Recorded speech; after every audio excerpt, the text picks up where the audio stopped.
The San Francisco 49ers clinched the playoff spot, already clinched the NFC West, and darn near close to clinching the 1 seed in the NFC following the Eagles' loss on Monday Night Football. Taking a look at the seeding and the playoff scenarios in the NFC. All that and more coming up on today's Locked On 49ers. You are Locked On 49ers, your daily San Francisco 49ers podcast, part of the Locked On Podcast Network, your team every day.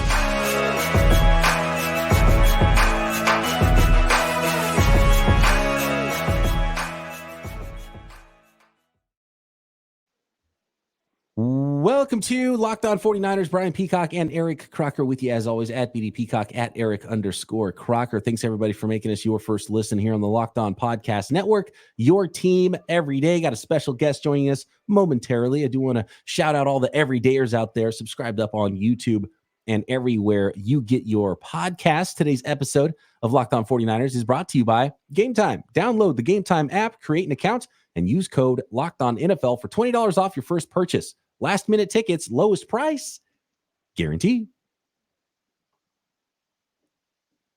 Where's the sound? Nicholas there it Winkler, is. Come on down. Action News 8 Sports with Nick Winkler. Wink, what's happening, man? The 49ers riding high right now. And the path just kind of keeps parting for them. And with the latest game on Monday Night Football with those Seattle Seahawks doing the Niners a favor and beating the Philadelphia Eagles 20-17, well, that just made things a lot easier. The 49ers now have some wiggle room. They can lose a game and still be in great shape here for the 1 seed in the NFC. How you doing, Wink?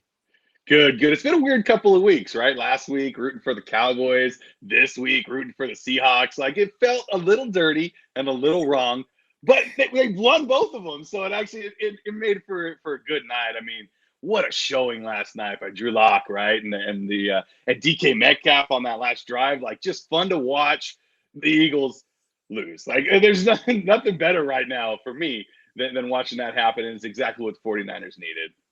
It has felt a little dirty, kind of rooting for some of the 49ers rivals, Seattle, Dallas. But, we got to look at the bigger picture. And the bigger picture is 49ers having home field, the path going through the Bay Area.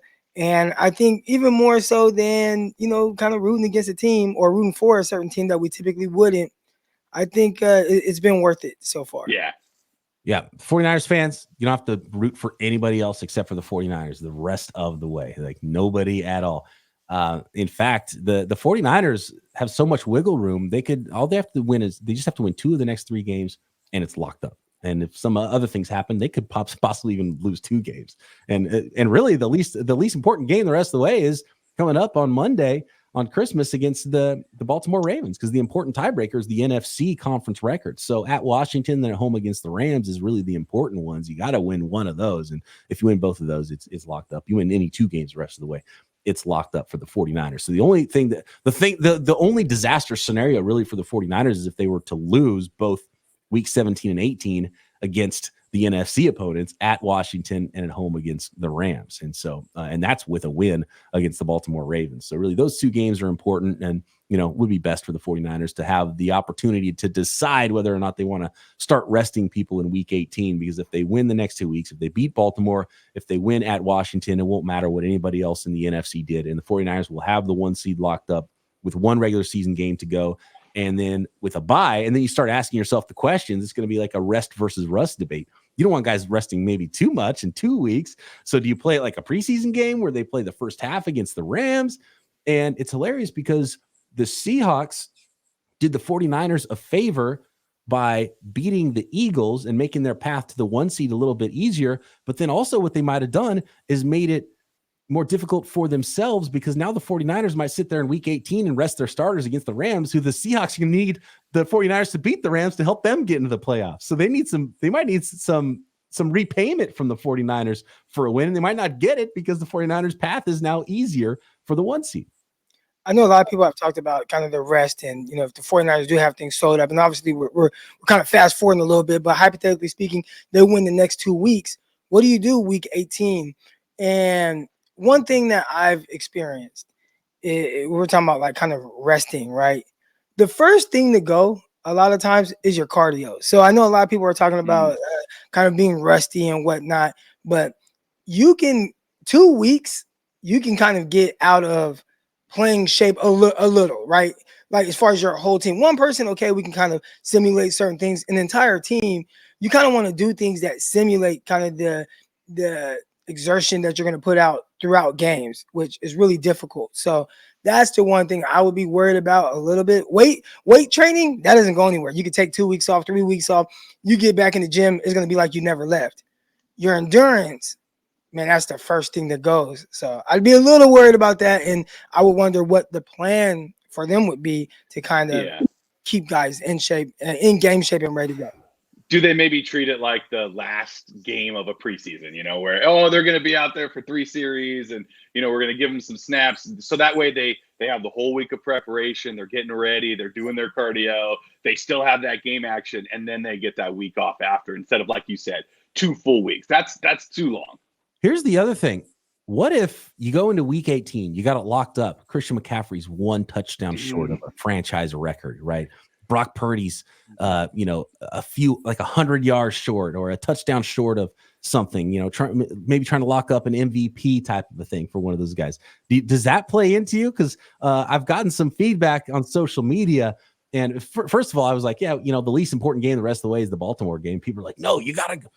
You can't just let a team win. It's like, I'm not saying the 49ers are just going to give a team a win. Of course, they're going to go try to win all the games. But week 18 is interesting because I don't know if you want to rest 2 weeks in a row. I would be surprised if you play your quarterback though in that game if it's locked up.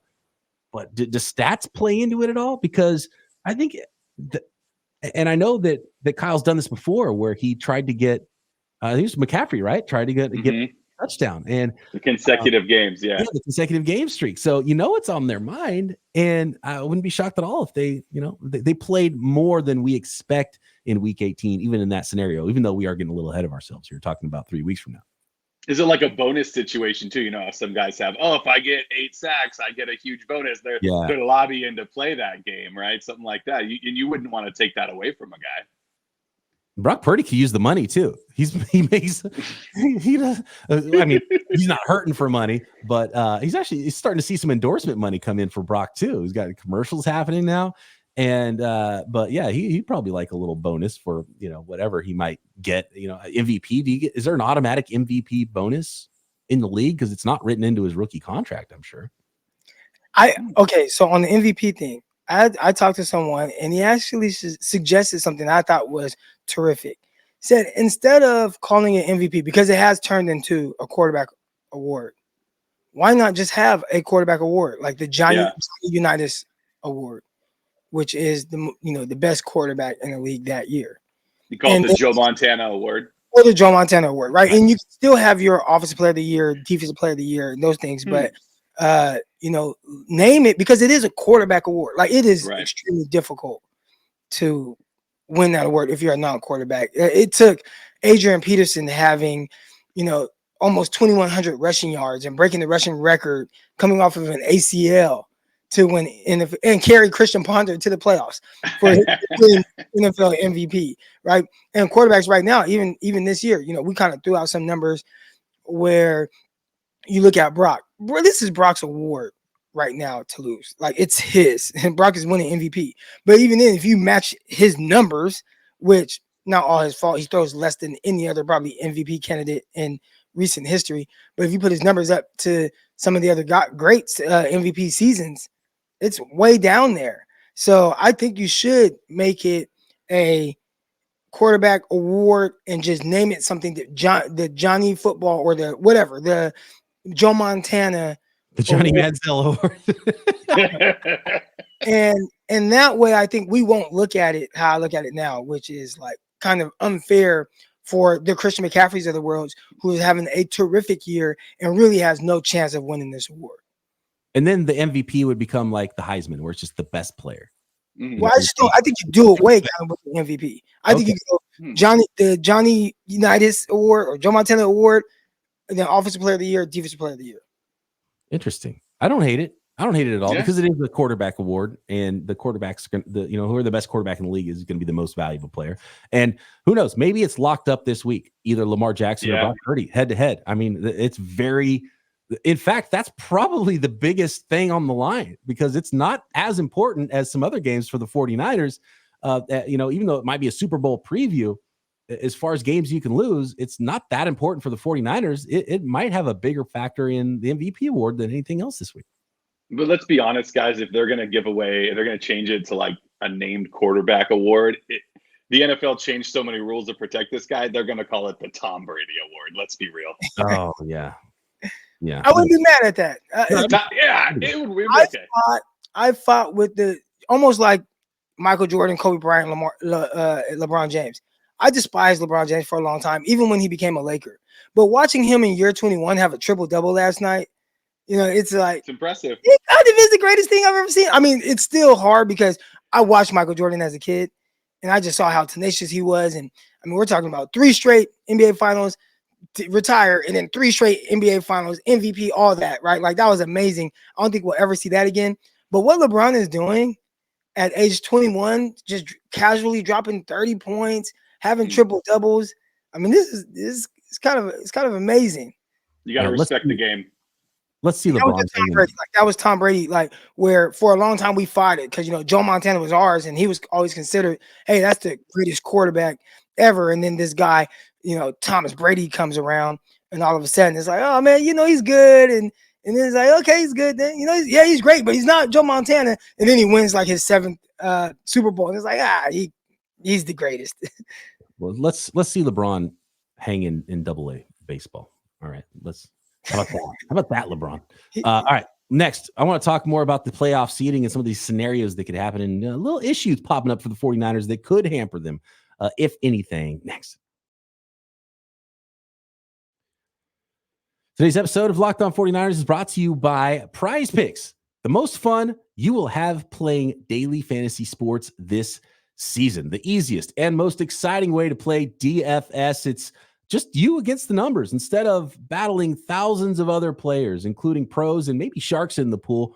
It's all you against the numbers. You pick more or less than the projected stats on PrizePick. You pick 2 to 6 players on those more or less projections and watch the winnings roll in. And I mentioned basketball a little bit there. Basketball season is here, and now you can pick combo projections across football and basketball from the Specials League, a league created specifically for combo projections that includes 2 or more players from different sports. For example, George Kittle plus Steph Curry, combo 10.5 3-pointers made plus receptions in a given game. So head over to prizepicks.com or download the app, and we've got a special offer for our listeners. prizepicks.com/LockedOnNFL and use promo code LockedOnNFL for a first deposit match up to $100. Again, that is prizepicks.com/LockedOnNFL, code LockedOnNFL for a first deposit match up to $100. PrizePicks, daily fantasy sports made easy.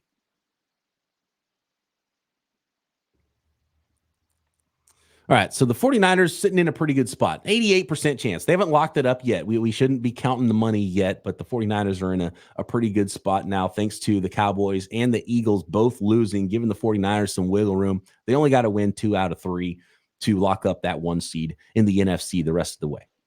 And by the way, I just want to shout out one of our listeners, Adam, on Twitter, who said this. He lives in the Philadelphia area. He said, listening to Philly sports radio do a postmortem on the Eagles because he said he's having fun doing it because he absolutely revels in their failure.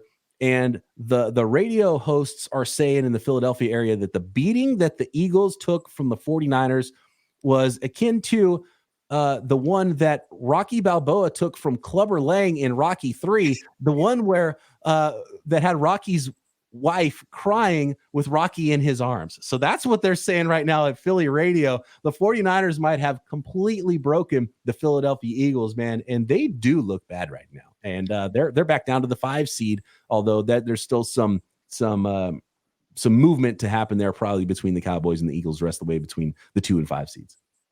There were some people that kind of referenced last year's Minnesota Vikings and was like, this is kind of a replica, a team that's winning just all these close games. Matter of fact, Colin Cowherd was saying, he's like, battle tested, but this is not a championship team. Like the 49ers are a championship team. And he compared them to last year's Minnesota Vikings, who had a terrific record. Like they had a really good record. And I was surprised by that. Then they just get bounced out of the playoffs right away because it's like, you're not really like great. And I think the Eagles, who I know I gave a lot of credit for being able to pull out close wins and win all those games. It's like, but if every game is really close, how good are you if you're not able to just dominate games like we've seen from the 49ers? And I think we've seen they are closer to that Minnesota Vikings team than anything that the 49ers are this year, or even what the Eagles were last year. A lot of one-score games, they figured it out, but now all of a sudden you're getting punched in the mouth, and they're having a really hard time recovering from that. So I think the conclusion we're coming to right now is maybe the Eagles just aren't as good as their record said that they were. Yeah, I mean, when you're talking about all these close one-score games, the ball bounces a different way all of a sudden, and you lose those one-score games, right? You got to go out, you got to dominate on both sides of the ball, and Philly hasn't been able to do that. And since that 49er game, even early in the season, they won. I remember it was really early on. They beat Washington in like an overtime game, and I was like, I don't think Washington's that good. Maybe Philly isn't that good, since they went to overtime against this team and barely won. And they were able to squeak out these kinds of wins against okay teams, and then they start playing some tough teams and they start losing. So yeah, maybe Philly just isn't that good. By the way, speaking of Washington, that's who the 49ers have in week 17. And that might be the last trip the 49ers make east of Las Vegas the rest of the year. Because if you get the 1 seed, you come back home against the Rams. If you have the 1 seed, you have a bye, and then you're at home throughout the playoffs and hopefully make the Super Bowl. And you guys have made that flight, right? From the Bay Area to Las Vegas. The plane barely has a chance to get to peak altitude before it's coming back down again. It's like a 45-minute flight. You can't even get 2 cocktails in before you get to Las Vegas. You get halfway through your peanuts and you're like, oh, we're landing? All right.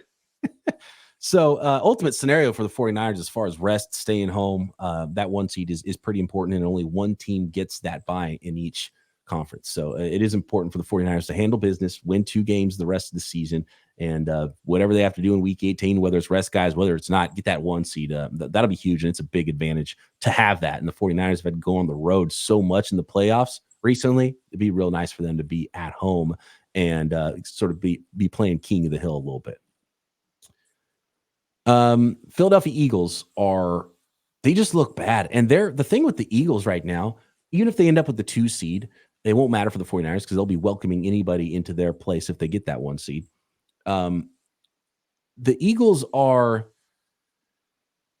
they're panicking themselves. And that's where I can really see that they don't even know what's wrong. They can't figure it out. And I guess the 49ers went through this a little bit, and they had the bye week, right? And I don't know, what do we do? Let's bring our defensive coordinator from the booth. Is that going to do the trick? I don't know. Is that going to help us tackle better? But it worked. I mean, they've been playing a lot better since then. I have no idea if that's why. I feel like it's not, but maybe it has helped a little bit. But, the Eagles were trying that too. They changed defensive play callers, and Matt Patricia is the one calling the plays. And, that didn't really work. You see how they're just panicking a little bit. You can see it in their faces. And even with the defensive issues that they've had, the bigger problem might be on offense. Jalen Hurts doesn't seem like he's seeing the field well right now. He was bad, a couple interceptions in that game.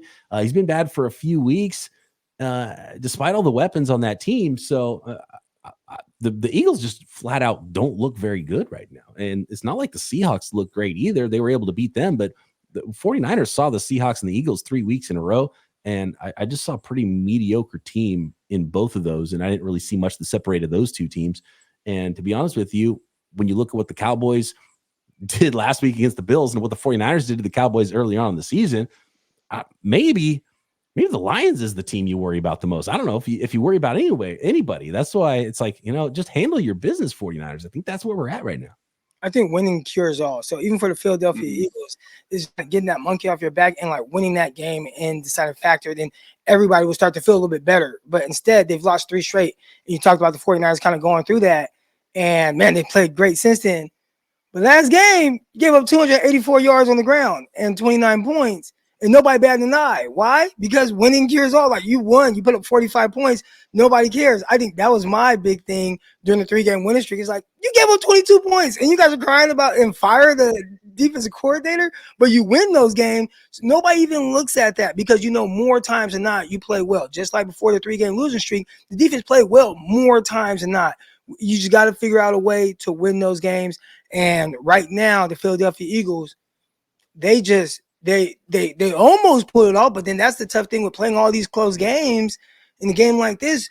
Now down the stretch, maybe the other team ends up pulling it out. And we watched Drew Lock pull a rabbit out of his hat. He ain't no great quarterback, but he did make one terrific throw against the Niners down the sideline to DK Metcalf, and he made 2 terrific throws down the stretch in this game. One to DK and a beautiful one to Jackson Smith-Njigba for the game winner. Somebody 49ers are going to have to deal with for a long time.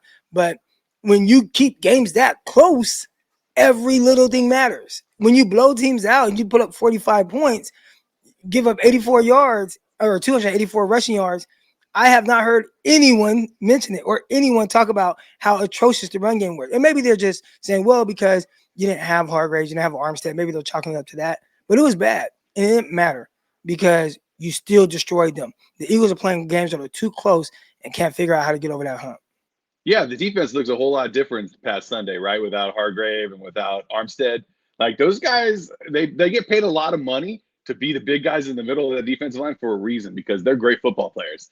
And we got to get those guys back healthy before the playoffs, because you don't want to be giving up a ton of rushing yards in the postseason, because that's when you really can lose football games based on that. So I think for the 49ers going forward, it's just about staying healthy. So, you don't want – we talked earlier about the resting on week 18. I mean, nightmare scenario, right, is you go out week 18 and somebody gets hurt. One of your key guys gets hurt. Yeah, you have the week off, but maybe it's a 2-week injury or something. So it's all about getting your guys healthy. And for me right now, the 49ers, that's their biggest Achilles heel. It's not another team out there. We talk about that maybe it's the Detroit Lions. I think it's themselves. I think the only way the 49ers can get beat is if they beat themselves. That's a good segue. Let's tackle the tackling problem next, because it's the one issue right now that you worry about going against the team, especially that they're going up against this week in the Baltimore Ravens. Next.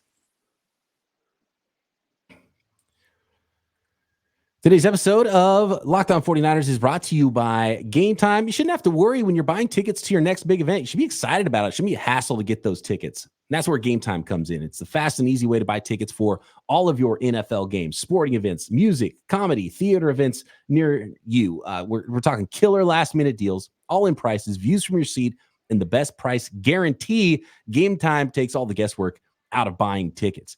And you can get tickets right up to the start of an event, even an hour after an event starts. It's the place to find last-minute tickets, exclusive flash deals, sponsored deals on tickets for football, basketball, concerts, comedy, everything you need to get tickets, any kind of event you need to go to. And you're like, hey, got some time off tonight. Let's go see the band that's in town, right? Let's go see a ball game. You can find those at Gametime. So download the Gametime app, create an account, and use code LOCKEDONNFL for $20 off your first purchase. Take the guesswork out of buying tickets with Gametime. Terms apply. Again, create an account and redeem code LOCKEDONNFL for $20 off. Download Gametime today. Last minute tickets, lowest price guaranteed.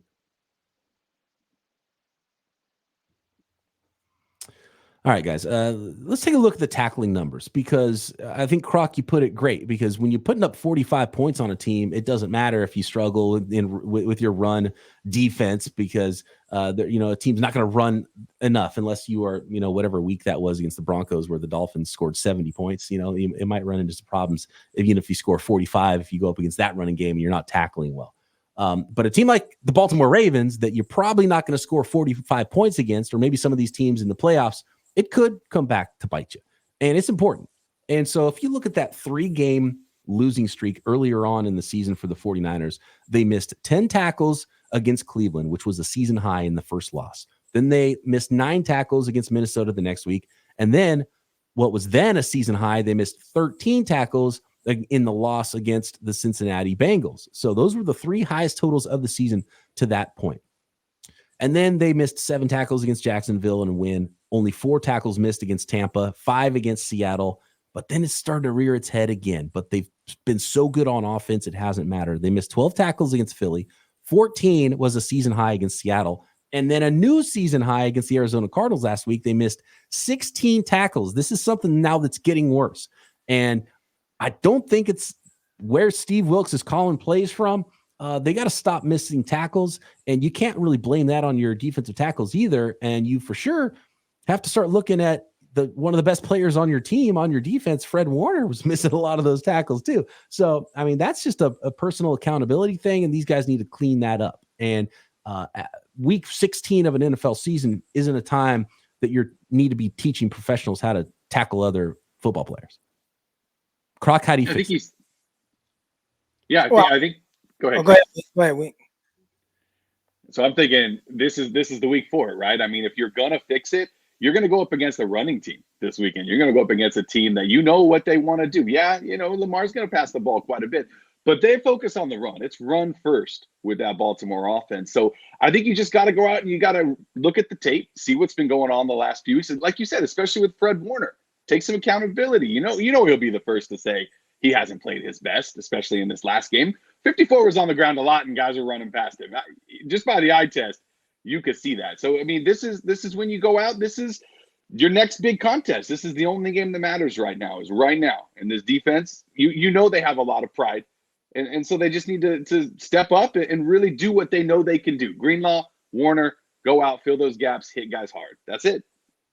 I think it's an amazing situation to be in, an amazing problem to have when you are destroying teams, but you can still, as a coach, find a bunch of areas where you can improve. And I think that's what makes the 49ers probably, so scary, right? It's like, man, this is our worst tackling game that we've had. And still, because, the offense was so great, we ended up kind of destroying this team. But it gives you something to focus on, get upset at the players at, and something to really improve on throughout this week, whether it's just your angles or coming to balance. Maybe you're coming in a little too, undisciplined with your tackles. You can point to the film and show all these areas of where you can improve. And sometimes I talk about my playing days and playing with the San Jose Sabercats. I remember we were so great, but even after wins and we destroyed some teams, we would come into the locker room and feel like, man, I didn't play my best, And I felt like that's how I knew it. This is my first time being a part of like a legit championship caliber team. It was different for me because it made me raise my game. It made me raise my level of play to something I didn't even know I was capable of doing. And I think that's what the 49ers are now, where the expectations are Super Bowl. Like, we want to win a Super Bowl. Man, we got all these things we can clean up. So great win, but let's, fix and focus on these things because we're going to need to be better at those things down the stretch. And I think that's why when the 49ers win the Super Bowl, it'd be because of Nick Winkler's prediction, but also because they improved on those things that they really need to focus on while still getting W's. I love when Coach Croc comes out right there. Like when you were just breaking down, like, this is what we need to work on, this and that. Like, I could see why your players follow you, Croc. Yeah, Coach Croc's the best, man. I'm surprised Croc knows so much about tackling, being a cornerback. Oh, never really had to do it. I give him a compliment, and then you come at him with that. Funny thing, I was not as a bigger corner. I wasn't like super physical until my rookie year in the Arena League. I played with these other guys, and we had got this thing where everybody was just like, man, like, they got these big corners. They're physical. They're aggressive. They got this one with dreads and tattoos, and he looks like Richard Sherman out there. And, they're talking about me, and in my head, I'm like, I am not as physical as Richard Sherman. But because everybody else was so physical and aggressive on the back end, and we had that reputation, it made me have to tap into something and say, well, I'm not going to be the only one left out. And that was when, out of all of my years playing football, that was the first time that I started to be like a really aggressive tackler and run through guys, continue to drive my feet, didn't care about the angle. I'm going to throw my body in there. And so you're right. I was not a great tackler early on, but it was the peer pressure of my counterparts there that made me kind of raise my game. And hopefully that's what we're seeing with the Niners, right? You see guys that are undrafted and you're thrown into this situation or drafted late. And all of a sudden, it's like, man, I got to play, but I'm playing next to all these great players. So what does it make you do? Raise your game. I just saw this post on Twitter or X or whatever, and it was the point guard. Gosh, he's flat earther. Irving, Kyrie Irving. Kyrie Irving, yeah. Kyrie Irving, it's crazy. Flat earther, everybody's like, we knew Kyrie. Exactly who you were talking about, yeah. Kyrie said, man, I wish I would have been drafted to the Mavs so I would have been under a guy like Dirk Nowitzki, because you get to learn how to be a professional and how to raise your game. And I think the 49ers have so many of these staples on their defense right now that teach these other guys, this is how you play football. I think that's really helping a lot of the young guys. Dirk's so tall he could verify the curvature of the earth as well. That would have helped him out.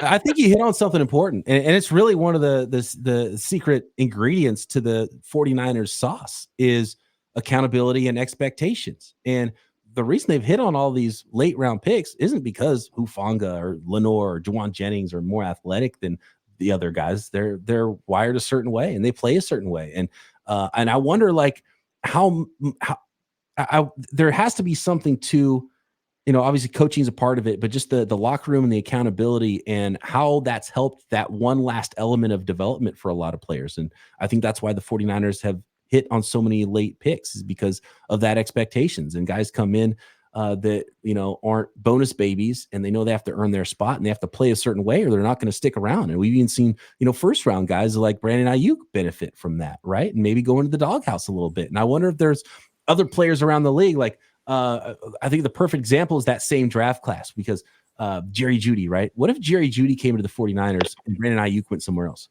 Would, like, the one thing that Jerry Jeudy is like not great at is that physicality, right? And winning at the catch point, and and that aspect of his game that would not have been tolerated. I wonder if he'd be a lot better there, and maybe Ayuk wouldn't have developed into the player he is if he went somewhere else. I think there's a lot of that incubation that happens with the 49ers that happens on the field, happens with coaching, happens in the locker room. Expectations and accountability is huge for this team.